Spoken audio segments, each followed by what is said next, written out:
Eu já comentei aqui no canal, assim, várias vezes que eu tenho uma graduação em necropsia e tanatopraxia. Então, com isso em mente, eu acho que não é difícil de imaginar que um dos meus livros favoritos é Medicina Macabra, do Thomas Morris. Assim, eu tenho só o primeiro, né, porque eu não tenho dinheiro pra comprar os outros 4. Mas, assim, esse livro virou um dos meus livros favoritos, assim, da vida, porque é cada coisa que tem nessa porra desse livro que eu fico impressionada. Então, hoje eu selecionei das minhas histórias favoritas desse livro e eu vim trazê-las aqui pra vocês, porque, gente, é maravilhoso. Eu tava lendo esse livro no ônibus outro dia, né? E eu tinha que ficar me segurando pra não rir, porque é cada coisa mais aleatória, mais bizarra, mais absurda, que não tem como. Então eu vou contar algumas historinhas desse livro e uma história que eu usei de exemplo pra um trabalho da faculdade, mas que essa história não tá nesse livro. Mas vamos lá. O primeiro exemplo é nada mais nada menos que o primeiro caso do livro, que é maravilhoso. Foi o que me fez ter certeza de que esse livro aqui valia a pena de ler, que é Um Garfo Engolido pelo Ânus. Gente, segura minha mãozinha aqui, vamos lá. Robert Payne, cirurgião em Lowestoft. 1724. O constrito relato sobre o homem que forçou demais a própria sorte ao tentar aliviar a prisão de ventre com o auxílio do cabo de um garfo.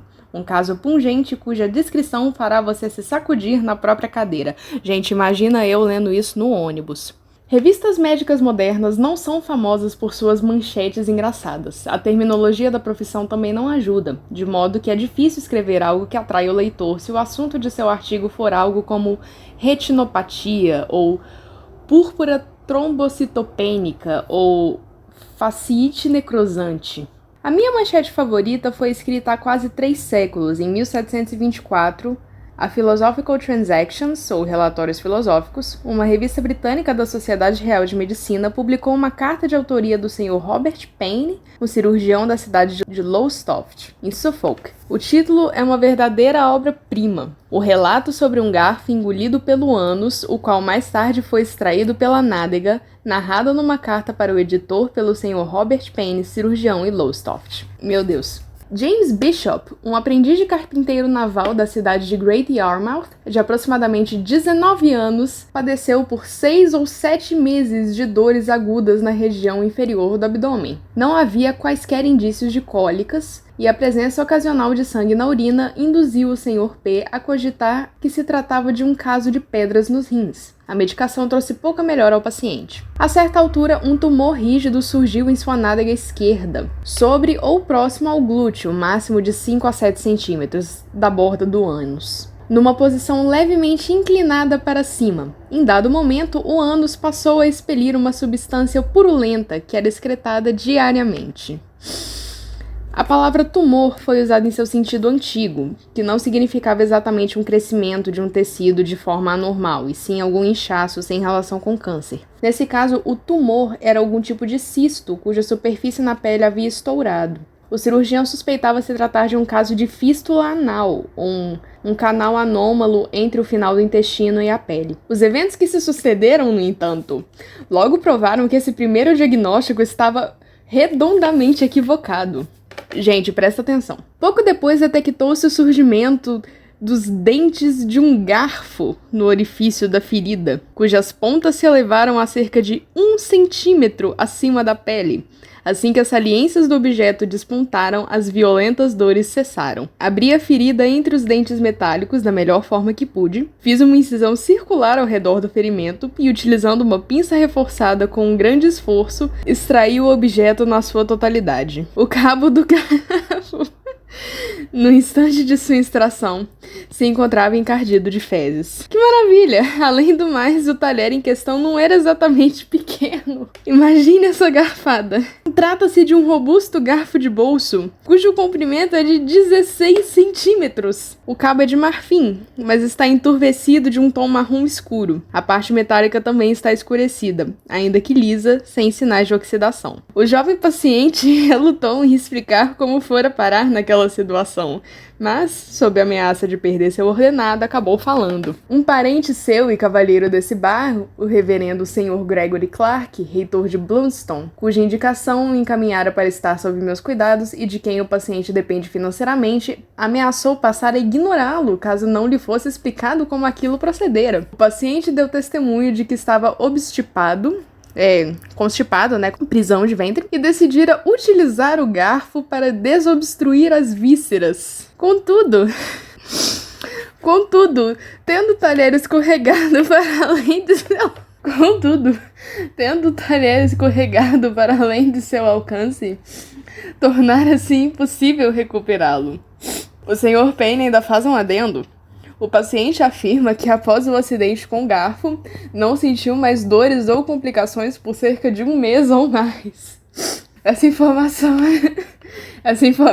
adicional não altera a moral da história. Se você estiver com prisão de ventre,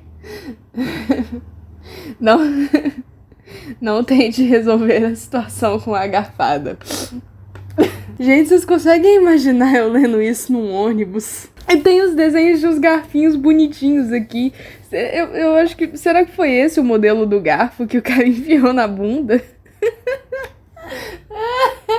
Assim, eu já tive prisão de ventre. Quando eu tava tomando sulfato ferroso, eu fiquei tipo 15 dias sem ir no banheiro. Mas assim, eu tomei Yakult e resolveu. Eu acho que não existia leite fermentado na época, né? Não sei, acho que é uma invenção relativamente recente. Mas assim, meu Deus. O próximo caso é o caso logo em seguida, o caso número 2, que é Canivete faz mal à saúde.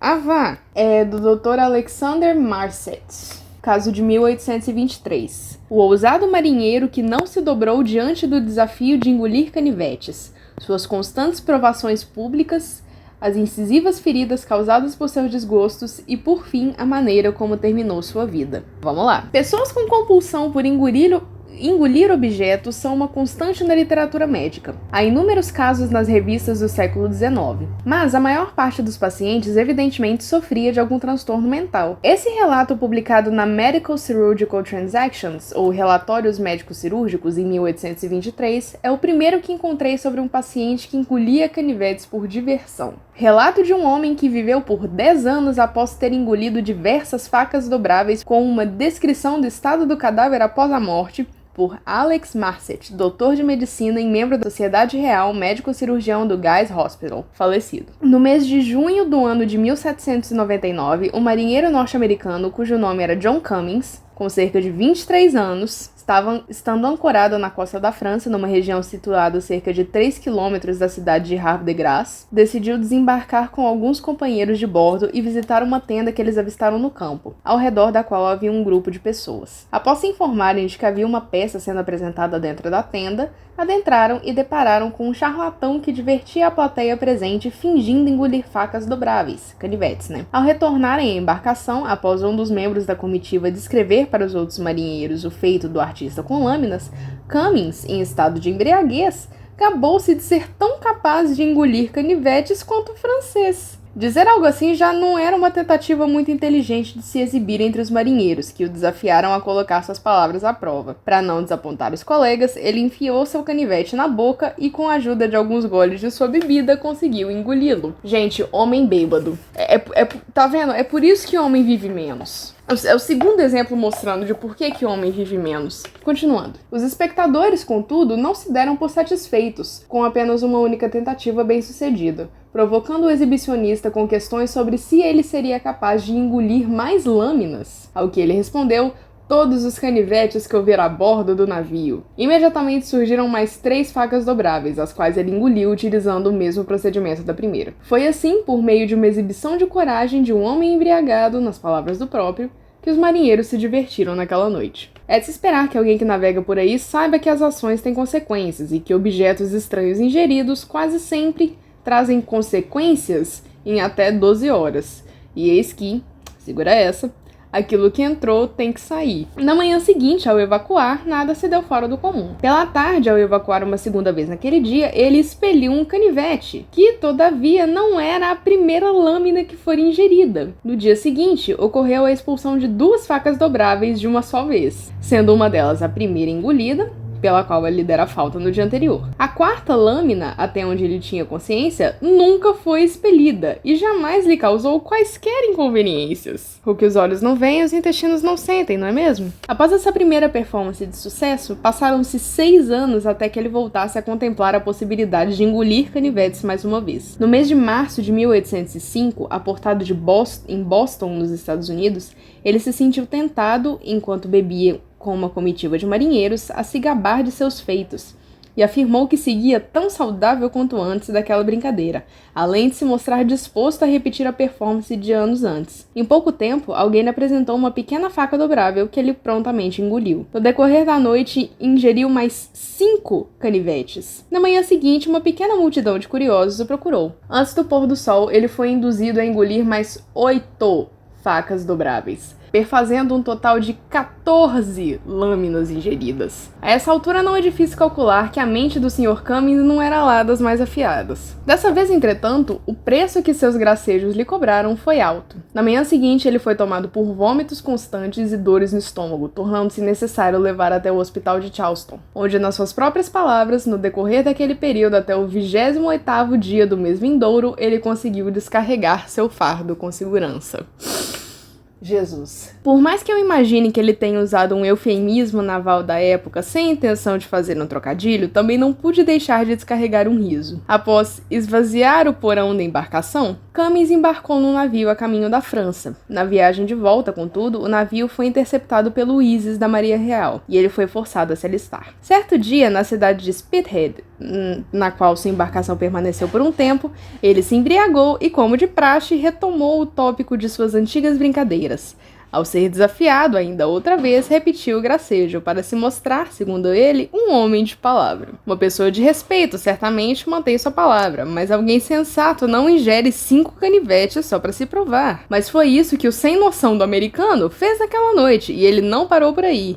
Nem de longe. Na manhã seguinte, quando os funcionários do navio expressaram o desejo de vê-lo repetir a performance, ele concordou, e de prontidão e entusiasmado pelo encorajamento do pessoal e com o auxílio de uma boa birita, teria engolido 9 facas dobráveis somente naquele dia, algumas das quais eram bem grandes. Após o ocorrido, os espectadores afirmaram que ele havia ingerido mais 4 canivetes, dos quais não se recordava, muito provavelmente em função de seu estado de embriaguez, que o deixou incapaz de formar uma memória concreta de todo o sucedido. É o fim da picada. Como pode, depois de tudo isso, ele não aprender? Essa, todavia, foi a sua derradeira performance de que se tem registro, perfazendo um total de pelo menos 35 canivetes ingeridos em diferentes momentos. Seria essa última exibição também aquela que, por fim, colocaria um ponto final em sua existência. Sentindo-se mais para lá do que para cá, e no mínimo um pouco arrependido, Cummings foi até o médico da embarcação para ser tratado com laxantes, mas a medicação não surtiu efeito. Por fim, após cerca de 3 meses, durante os quais consumiu altas quantidades de azeite, sentiu os canivetes, em suas palavras, descerem até seu intestino, ainda que, após esse momento, não se recorde de tê-los evacuado. Ele se sentiu mais saudável até o vindouro 4 de julho do ano de 1806, quando vomitou um dos lados do punho de uma faca, o qual foi reconhecido pelo marinheiro a quem a lâmina pertencera. É de imaginar que o dono não estivesse lá muito ansioso para recuperar esse canivete. No mês de novembro daquele mesmo ano, ele evacuou inúmeros fragmentos de facas dobráveis, voltando a sofrer com essa ocorrência em fevereiro de 1807. E em junho do mesmo ano, foi exonerado no navio que o empregava em virtude de sua condição ser considerada incurável. Imediatamente depois disso, ele veio a Londres, onde se internou no Guy's Hospital e se tornou paciente do Dr. Babington. Os médicos não acreditaram na história dele e o liberaram. Sua saúde melhorou até setembro de 1808, quando ele ressurgiu. Tornou-se então um paciente do Dr. Curry, sob os cuidados de quem permaneceu. Sua saúde gradualmente se tornava mais miserável a cada dia, até o mês de março de 1809, quando faleceu em decorrência de seu estado de completo definhamento. Mesmo durante os estágios finais de sua condição, os médicos que lhe trataram se negavam a acreditar que ele havia ingerido mais de 30 canivetes, até que, dado o dia, os cavaleiros do Dr. Babington e Sir Astley Cooper o examinaram conjuntamente. Eles chegaram à conclusão, após investigar as circunstâncias do caso, especialmente ao analisar suas dejeções alvinas, suas fezes, cuja aparência tinha um profundo tom escuro, de que havia de fato uma acumulação de material ferruginoso em seus órgãos de digestão. Tal conclusão se confirmou pouco depois pelo Sr. Lucas, um dos cirurgiões do hospital, por meio da introdução de um dedo no reto do paciente, que o levou a detectar um pedaço de uma lâmina aparentemente alojada no intestino, mas que não pôde ser extraída em virtude das intensas dores que o paciente se queixava enquanto o cirurgião tentava retirá-la. O cara estava vivo ainda, gente. Os médicos tentaram dissolver as lâminas, ou pelo menos diminuir suas pontas, com ácido nítrico e sulfúrico, o que deve ter causado ainda mais dano. Sem dispor de meios para ajudar o paciente, eles tiveram de assistir enquanto ele definhava até a morte. Os médicos dissecaram seu corpo e, ao examinar o abdômen, depararam com uma visão extraordinária. Os tecidos estavam tingidos de uma tonalidade profunda de ferrugem. Vários canivetes foram encontrados nos intestinos, um deles atravessado no colo. Só isso já seria o bastante para ter causado sua morte, mas havia mais. A aparência externa do estômago não trazia evidência de alterações nas estruturas. No primeiro momento, o órgão não foi examinado internamente. Pouco depois, contudo, o estômago foi aberto na presença do Sir Astley Cooper e Sr. Smith, cirurgião da enfermaria de Bristol, que calhou de estar presente no momento, e descobriu-se uma porção de lâminas, molas e cabos de faca. Havia entre 30 e 40 fragmentos, sendo 13 ou 14 deles evidentemente partes remanescentes de canivetes. Algumas estavam em estado de corrosão avançado, reduzidas em tamanho até atingir uma condição que só poderia ser descrita como prodigiosa, enquanto outras apresentavam uma aparência de preservação tolerável. O que seria uma aparência de preservação tolerável para essa situação? Eu não sei. Um exame aprofundado dos órgãos abdominais também respondeu uma das questões que intrigavam os médicos. Por que alguns canivetes atravessavam todo o sistema digestivo completamente inalterados, enquanto outros foram parcialmente digeridos? Quando o estômago fora capaz de expelir as lâminas rapidamente, elas avançavam pelos intestinos, ainda grudadas dentro de seus cabos, passando pelo sistema sem se desgastar muito. Mais tarde, os canivetes ficaram presos no estômago por mais tempo, fazendo com que seus cabos, a maioria deles feita de marfim, acabassem se dissolvendo ou ao menos se desgastando a ponto de deixar as partes metálicas dos canivetes desprotegidas. Essa história traz algumas lições. A primeira delas é: tentar impressionar seus amigos durante ou após o consumo de quantidades industriais de álcool é uma má ideia. Mas o mais importante é entender que, caso surja a pergunta: você consegue engolir canivetes? A resposta nunca deve ser todos os canivetes do navio. É por isso que homem morre cedo. Puta que pariu, o cara engoliu canivete. Meu Deus do céu, o cara engoliu canivete. Porque... Meu Deus, quantos neurônios esse homem tinha? 2? Não, acho que falar que ele tinha, 2 neurônios ainda é muito. Como assim, cara? Esse aqui... Eu vou ligar o ventilador aqui, gente, peraí. Tá muito quente. Esse caso aqui, quando eu li, eu fiquei assim meio abismada, porque... Como assim, cara? Esse caso aqui, ele é ele é muito inexplicável, porque nem os caras conseguiram entender como que isso foi parar lá. Vamos lá. O ovo cozido do Sr. Dandy, de Walter Cooper Dandy, médico. Aconteceu em 1834. Um delgado utensílio de louça detido num lugar inesperado dá o tom de um caso que forçará o leitor a expandir seu vocabulário com uma terrível palavra que não deveria sair da boca de ninguém. Estercorário. Que porra é essa? Vamos lá. Ainda que Walter Cooper Dandy tenha sido médico, sua contribuição mais marcante para o mundo da medicina não foi uma operação ou uma invenção de um instrumento, e sim uma palavra. Em 1853, ele escreveu um artigo cujo título em português seria algo como Psicoterapia ou a Influência Terapêutica da Mente, no qual falou sobre seu interesse nas possibilidades medicinais da nova ciência da psicologia. Os livros de Dende sobre doenças da pele e catapora foram esquecidos, mas a disciplina que ele nomeou, a psicoterapia, segue firme. Se existe alguma justiça no mundo, ele também será lembrado por uma incrível história que publicou na Lancet em 1834. O cabeçalho no topo das páginas do artigo se refere ao caso como o caso da taça do ovo do Sr. Dende, uma descrição fenomenal para um caso tão incrível. A descoberta de uma grande taça de ovo no íleo de um homem, por Walter C. Dende, Esquire, membro da Faculdade Real de Cirurgiões de Londres, Rua Stanford Blackfriars, Londres. O Sr. Adams, um homem de 60 anos, sofria de hérnia inguinal havia 25 anos. A hérnia, ainda que com frequência descesse até o escroto, ainda não se estrangulara. Mesmo se você não tiver a menor ideia do que tudo isso significa, descrições como descesse até o escroto e estrangulado deixam bem evidente que não estamos diante de algo divertido. Hérnia inguinal é uma condição que afeta a região da virilha. Essa doença, relativamente comum, ocorre quando uma parte dos órgãos abdominais, em geral uma porção do intestino, desce pelo canal inguinal, uma ligação entre a cavidade abdominal e as genitálias. Via de regra, fica perceptível em um inchaço suave ao redor do osso púbico. Nos homens, em casos mais severos, a hérnia pode atingir o escroto. Uma hérnia estrangulada é aquela que a compressão das vias sanguíneas locais pode levar à necrose dos tecidos regados por elas.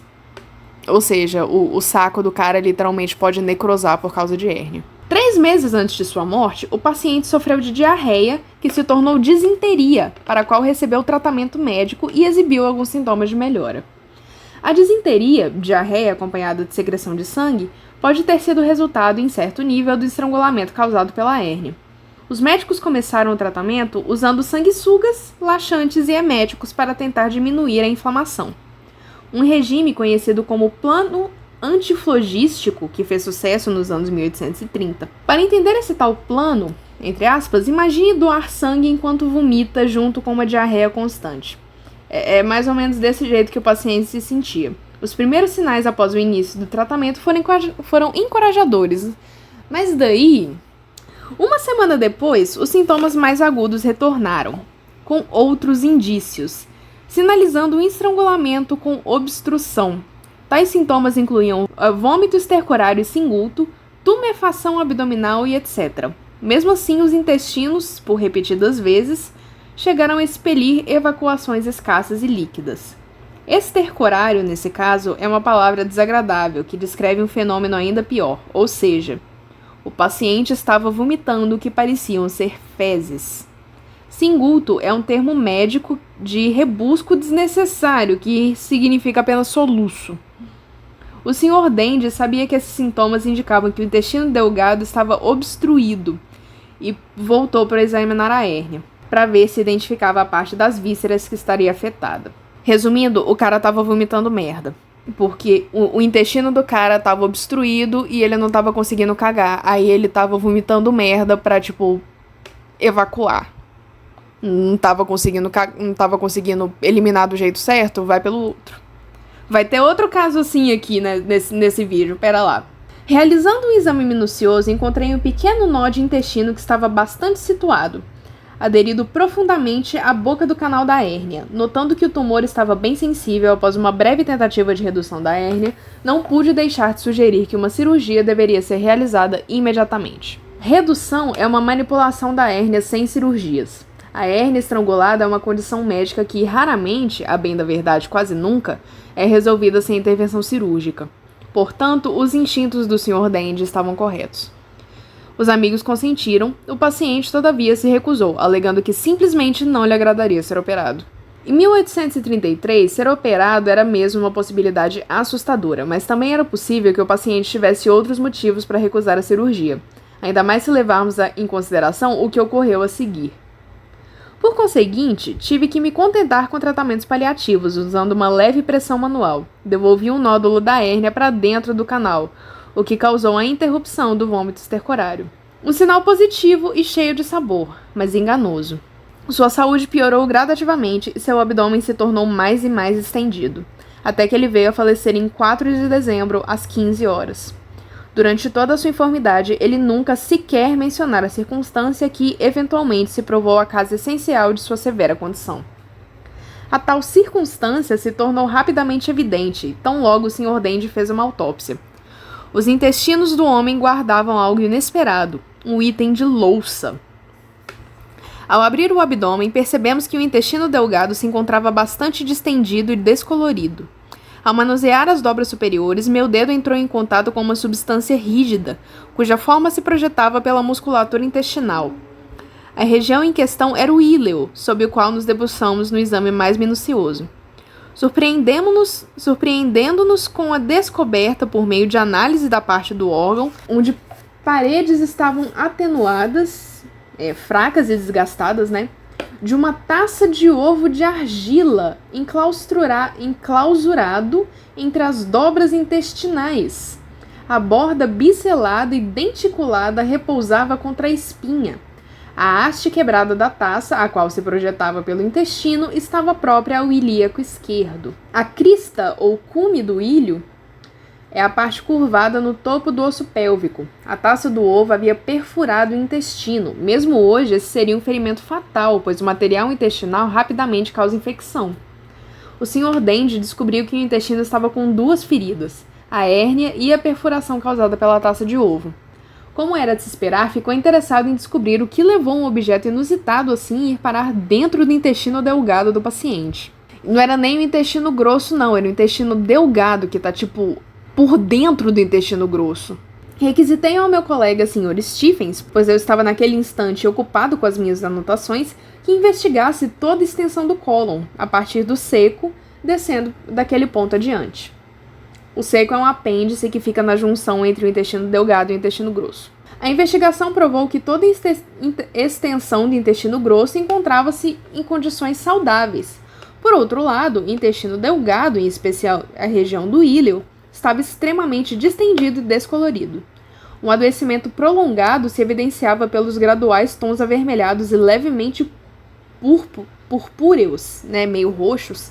A condição se comprovava de forma ainda mais precisa pela presença de numerosos trechos marcados por ulcerações, trechos ruins. Úlcera. Bom, o que isso nos diz sobre como uma taça de ovo provavelmente foi parar naquele lugar? Sejamos sinceros, a maneira de acabar com uma taça de ovo enfiada ali são poucas. O Sr. Dende concluiu que o paciente havia engolido e não enfiado no ânus, sob o argumento de que a parte inferior dos intestinos parecia saudável, enquanto o intestino delgado estava evidentemente doente. Mas ele admite que a maior parte das pessoas seria incapaz de forçar um objeto dessas proporções para além da parte de trás da garganta. Esse empecilho à sua teoria, como a observação de que as circunstâncias do caso em questão, tornam esse um dos casos mais curiosos de que se tem algum registro, se considerarmos as histórias das taças de ovo, com certeza. Minha suspeita é que a maior parte dos especialistas contemporâneos concordaria, considerando alguns fundamentos psicológicos, que é mais provável encontrar um paciente disposto a enviar uma taça de ovo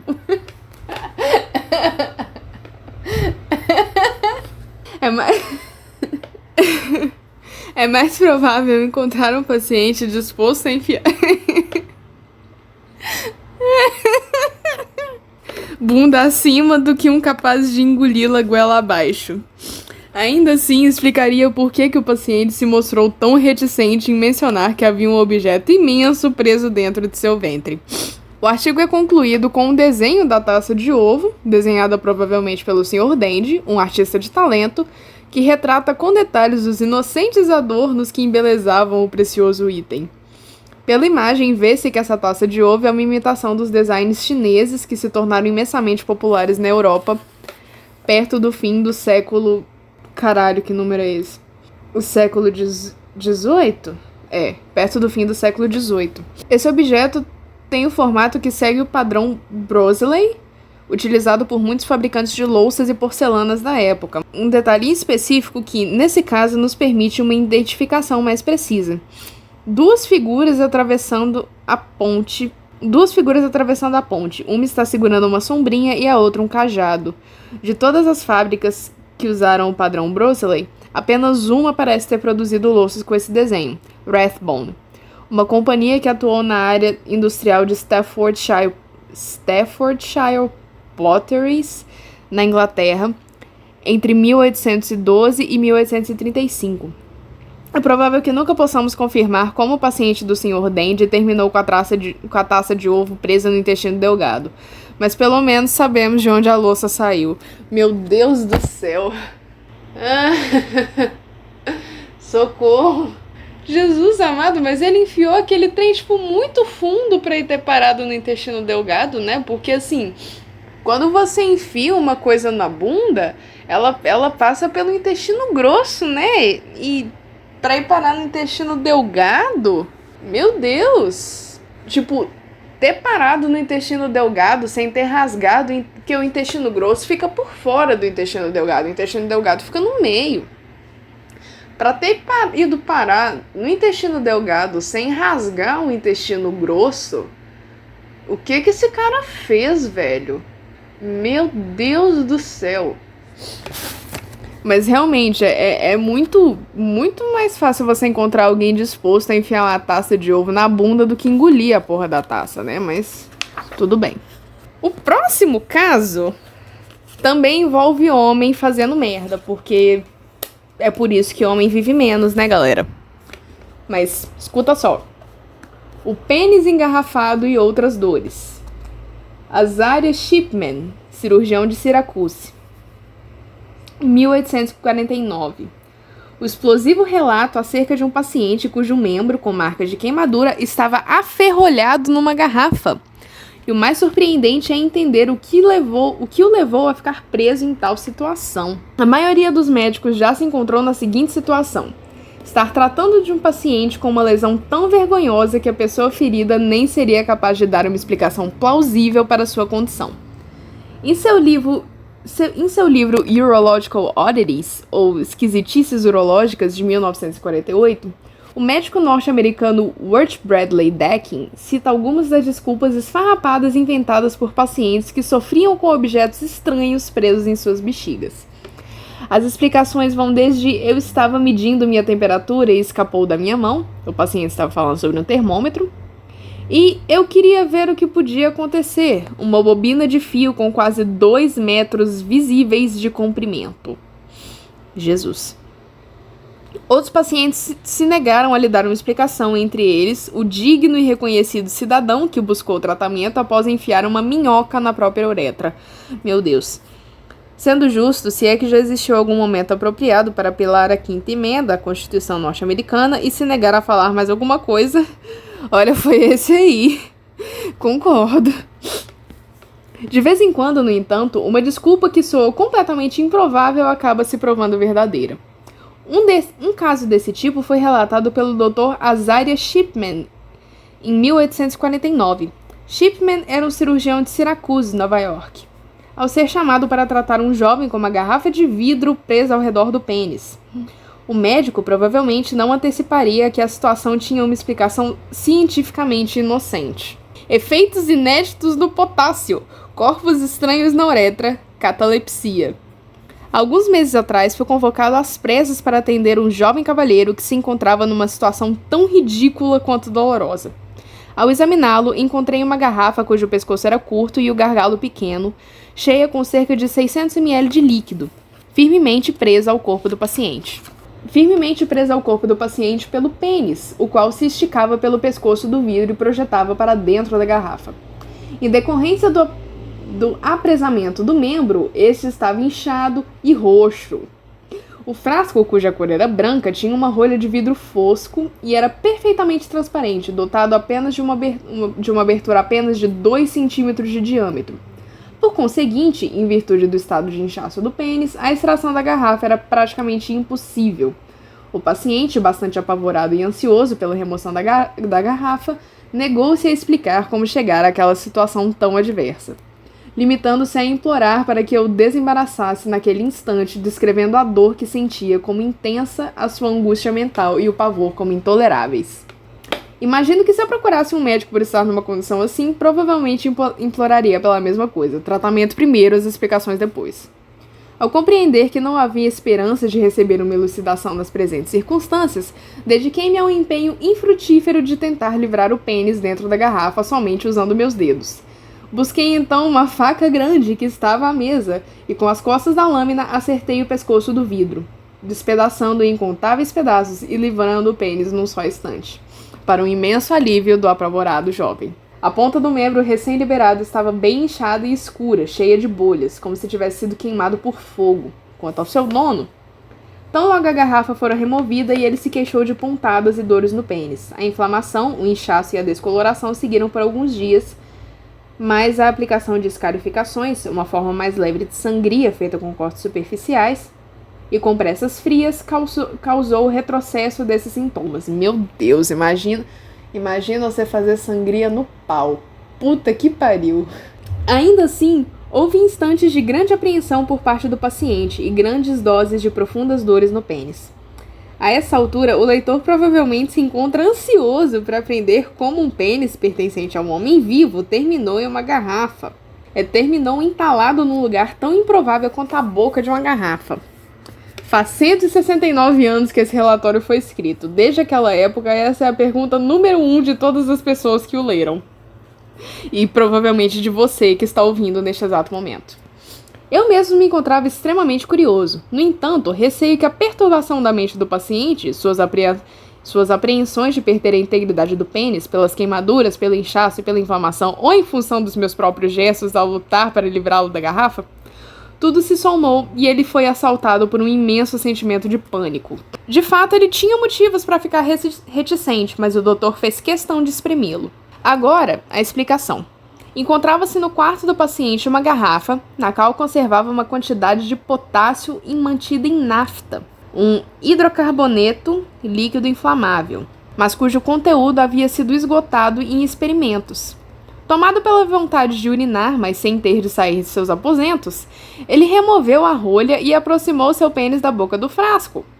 O primeiro jato de urina foi seguido por um som explosivo e pelo brilho do fogo. Em seguida, mais rápido do que um pensamento, o pênis foi sugado pela garrafa, com a força e a firmeza que o prenderam como uma prensa. A queima do potássio instantaneamente gerou um vácuo e a maleabilidade do tecido peniano auxiliou na expulsão do ar, transformando o frasco numa espécie de grande ventosa ao redor do membro. O tamanho reduzido do gargalo da garrafa comprimiu as veias enquanto as artérias continuaram a irrigar a glande, o prepúcio e etc. Em decorrência disso e da rarefação do ar dentro do vidro, o membro inchou até atingir um tamanho imenso. É uma situação séria e nem um pouco engraçada. Não se sabe quanto potássio ainda restava na garrafa no momento do acidente, mas o provável é que não passasse de poucos grãos, os quais devem ter se quebrado nos glóbulos maiores e eram tão pequenos que não seriam visíveis. Eu estava ansioso para colocar a matéria em teste, ainda que não com os mesmos instrumentos empregados pelo paciente. Tomara, né? Puta que pariu. Peguei umas poucas partículas de potássio, misturei-as com cerca de uma colher de chá de nafta e despejei a mistura em uma garrafa de 600 ml. Com um movimento rápido, introduzi um pouco de urina, mantendo posicionado gargalo adentro a ponta de um dos meus dedos, com cuidado a não manter tão apertado a ponto de fechar a garrafa. O resultado foi uma explosão tão ruidosa quanto um tiro, e com uma força espantosa a sucção do meu dedo, garrafa adentro. Verificou-se, portanto, em certo grau, a veracidade desse tão curioso experimento filosófico, o qual tanto pavor causaram meu amigo e paciente. Essa descrição soa bem plausível, caso você nunca tenha visto o que acontece quando um jato de urina acerta um pedaço de potássio. Eu nunca vi, pelo amor de Deus! O resultado é tão dramático quanto detalhado pelo Dr. Shipman. O potássio é um metal muito reativo e mesmo pequenos fragmentos explodem com violência quando forem colocados em contato com a água. A substância também oxida rapidamente se estiver em contato com o ar. Por isso, o jovem entusiasta de química mantinha suas amostras submersas em nafta. A curiosidade de tal acidente é minha desculpa para gastar tantas palavras ao descrevê-lo, ainda que suas características absurdas possam, quiçá, causar riso. A circunstância, todavia, não era piada para o pobre paciente, cujo pavor fazia imaginar que, caso seu pênis já não estivesse arruinado, o ato de quebrar a garrafa para liberá-lo certamente colocaria a integridade do membro em risco, em função de cortes, lacerações e lascas afiadas de vidro. Assim que vocês tiverem enxugado as lágrimas causadas por rir desse pobre homem, talvez tenha o coração de pausar por um instante para refletir sobre o sofrimento do coitado, que foi muito bem encapsulado por esse pungente relato. Meu Deus! Gente, eu não vou falar de novo não, porque eu já devo ter falado isso tipo umas 3 vezes, mas sabe, é por isso que o homem morre cedo. O próximo relato, A Mulher que Urinava pelo Nariz, de Salmon August Arnold. O nome do cara é Salmão. Meu Deus, eu não tinha reparado nisso antes. Médico de Providence, 1825. Os desgostos da mulher que sofria de uma desordem de urina errante, uma condição que interrompeu o fluxo normal de sua vida e lhe causou rios de sofrimento, cujos amargos sintomas incluíam urina sendo expelida por diversos orifícios. Vamos lá. O Dr. Salmon Augustus Arnold, um desconhecido médico geral da cidade de Providence, em Rhode Island, nos Estados Unidos, não deixou uma grande marca na história. No entanto, ele tem uma chance de se tornar um nome imortal graças ao desconcertante relatório que escreveu para New England Journal of Medicine and Surgery, revista de medicina e cirurgia da Nova Inglaterra, no ano de 1825. O relato tem o peso de uma versão do filme O Exorcista, escrito por Rabelais, François Rabelais, com reviravoltas horripilantes e uma quantidade inexplicável de fluidos corporais. O Dr. Arnold acreditava ter identificado uma condição rara e ainda inédita para a ciência, a qual ele batizou de paruria errática, uma frase em latim que significa desordem de urina errante, um nome bem estranho, mas curiosamente apropriado. O caso de paruria errática, ou uroplania, por Salmon Augustus Arnold, doutor de medicina. Maria Burton, de 27 anos, de sólida constituição, costumava apresentar uma boa saúde até junho de 1820, quando foi afetada por uma supressão catamênica, acompanhada de hemóptise. Traduzindo para leigos, a menstruação dela atrasou e ela começou a tossir sangue. Os médicos presentes, cujas práticas eram irregulares, aplicaram uma sangria excessiva no dia seguinte. Após isso, e com o corpo dela tendo se tornado bastante debilitado, eles imprudentemente administraram eméticos. Eu não sei se eu já expliquei isso antes, mas emético é tipo remédio para vomitar. Uma operação que terminou por causar um prolapso uterino e uma total incapacidade de realizar a função de secreção urinária. A paciente ficou nesse estado por quase 2 anos, sem qualquer alívio de sua condição, ainda que tenha recebido, na maior parte desse período, o tratamento de médicos respeitáveis. O prolapso uterino ocorre quando a musculatura e os ligamentos que sustentam o útero na sua posição do abdômen se enfraquecem e distendem. O órgão então desce pela vagina. Uma complicação comum nesses casos é o prolapso da bexiga, que causa a incapacidade de urinar, algo que evidentemente aconteceu nesse caso. A partir daí, tornou-se necessário inserir diariamente uma sonda na bexiga da paciente para retirar a urina. Foi então que as coisas começaram a ficar estranhas. Em setembro de 1822, pouco após eu atendê-la pela primeira vez, fazia 72 horas que sua urina não era extraída com o uso do catéter. O líquido então encontrou outra saída pela sua orelha direita, escorrendo gota a gota, num fluxo que durou por horas, até que a bexiga estivesse vazia. No dia seguinte, às 17 horas, o fenômeno tornou a ocorrer, continuando por tanto tempo quanto no dia anterior, com diferença que dessa vez a descarga de líquido fora maior. O líquido expelido foi depositado sob uma pá aquecida, resultando num cheiro peculiar de urina, indicativo da presença de ureia naquela excreção. Inexplicavelmente, o teste da pá aquecida não faz parte dos procedimentos convencionais de diagnóstico dos dias de hoje. A secreção de urina pelas orelhas continuou tornando-se mais frequente a cada dia que passava. Aquilo estava, de acordo com o Dr. Arnold, gradativamente aumentando em quantidade, sendo evacuado em menos tempo, chegando ao ponto de 500 ml de urina expelidos em 15 minutos, num fluxo do tamanho aproximado de uma caneta tinteiro. Então o fluxo tornou-se mais irregular, sendo expelido em poucas horas em quantidades maiores, até que mais de 2 litros foram eliminados no período de 24 horas. Isso totaliza mais do que a média diária de urina de uma pessoa saudável. Depois disso apareceram novos sintomas. Ela passou a sofrer de espasmos e desmaios. Desmaios entre aspas aqui. Em certos momentos, estava rindo, cantando e falando coisas sem coerência, ainda que frequentemente dotada de um nível de sagacidade e humor fora do comum. Em outros, chegava a ficar catatônica por até 12 horas, e o pior ainda estava por vir. A visão de seu olho direito logo se degradou, e a do olho esquerdo se tornava frequentemente tão comprometida que ela mal era capaz de distinguir os objetos do outro lado do recinto. O olho esquerdo, contudo, agora está em perfeitas condições. A audição de seu ouvido direito se encontra tão danificada que ela perdeu a habilidade de distinguir sons, passando a ouvir um chiado que constantemente a confunde, o qual se assemelha ao rugir de uma cascata à distância. Estranhamente, essa cachoeira imaginária logo se tornou algo bem real. O próximo canal de saída da urina a se estabelecer foi a orelha esquerda. Alguns momentos antes de cada eliminação do líquido, um ruído similar ao que ela percebera no ouvido direito ressoava do lado esquerdo. Ela não pode ouvir com exatidão por 10 ou 15 minutos em antecipação ao fluxo de urina, e ao mesmo tempo o mesmo também ocorre após a saída da urina.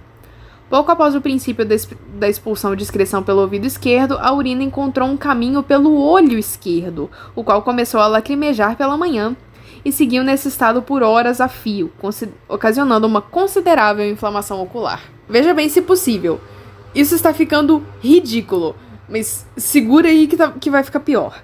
No dia 10 de março de 1823, a urina começou a sair em grandes quantidades pelo estômago e pela boca, sem dar mostras de ter se misturado com os conteúdos presentes dentro desse órgão.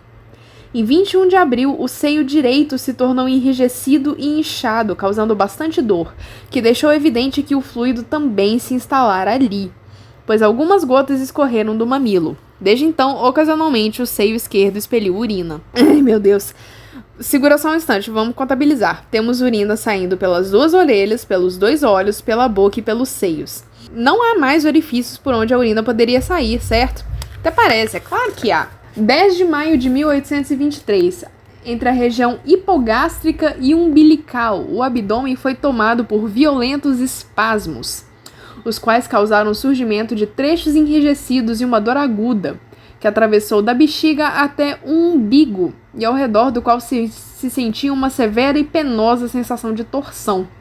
Após alguns dias, ouviu-se um ruído alto, similar ao som produzido pela retirada de uma rolha de garrafa, e a urina esguichou o umbigo afora, como uma fonte. A experiência pela qual essa pobre mulher passou é muito assustadora. Ainda assim, é preciso admitir que a imagem de um chafariz de urina jorrando do umbigo dela deve ter sido inesquecível. Incrivelmente, o grande momento ainda estava por vir. A natureza, alcançando o máximo de seus esforços para causar irregularidades, achou por bem complementar a assombrosa lista de fenômenos deste caso, causando uma secreção de urina pelo nariz. Essa nova modalidade de descarga de urina se iniciou em 30 de julho de 1823, escorrendo pela manhã num gotejar e aumentando em intensidade nos dias subsequentes, até que um considerável fluxo de urina se estabelecera. Será que esse líquido era mesmo urina? O Dr. Arnold mandou diversas amostras para um professor de química, que as analisou e atestou a presença de uma alta proporção de ureia no fluido. A ureia é um produto residual orgânico encontrado na urina normal. A próxima pergunta óbvia é: será que esse fenômeno era genuíno ou estaria a mulher só fingindo? Com o intuito de sanar qualquer dúvidas, eu e meu amigo Dr. Webb, a quem pedi algumas vezes que a consultasse, permanecemos ao lado da paciente por períodos alternados de 4 horas no decorrer de um dia. A quantidade de urina secretada nessa ocasião foi tão abundante quanto as que registráramos nos dias anteriores e posteriores à data em questão. Nunca houve qualquer dúvida de que esses fluidos, os quais se provou serem urina, estavam de fato se projetando para fora do corpo dela pela orelha ou por outras partes, já que isso era confirmado dia após dia por testemunhos visual. O doutor podia ter resumido com um simples "eu mesmo vi", mas decidiu se exibir com um pomposo testemunho visual, que de fato soa mais profissional. Mas o que aconteceu com a paciente? A história tem um final feliz. Tal distúrbio em seu organismo seguiu num crescendo de intensidade por mais 6 meses, causando a impressão em todos de que ela não teria meios de sobreviver ao dia a dia de sua enfermidade. Após esse período, entretanto, a condição se amenizou pouco a pouco. Hoje em dia, quando sua urina é livremente expelido, o alívio que a percorre é tão grande que a paciente se torna capaz de andar pelo seu aposento. Durante o verão de 1824, ela chegou a cavalgar com certa frequência. Os jorros pela orelha direita, pelo seio direito e pelo umbigo permanecem cotidianos, ainda que menos intensos ou recorrentes que há um ano.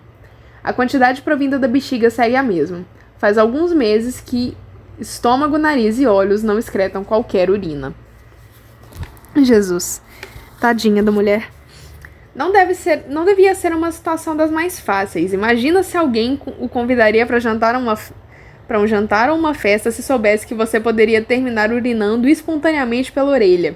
O relatório conclui com algo que o Dr. Arnold intitulou de Diário de Descargas, um documento de épicas proporções, 17 páginas, mas que acerta a mira. Um registro de quanta urina a paciente expeliu a cada dia, por um período de mais de 9 meses, com as especificações por quais orifícios o jorro saiu.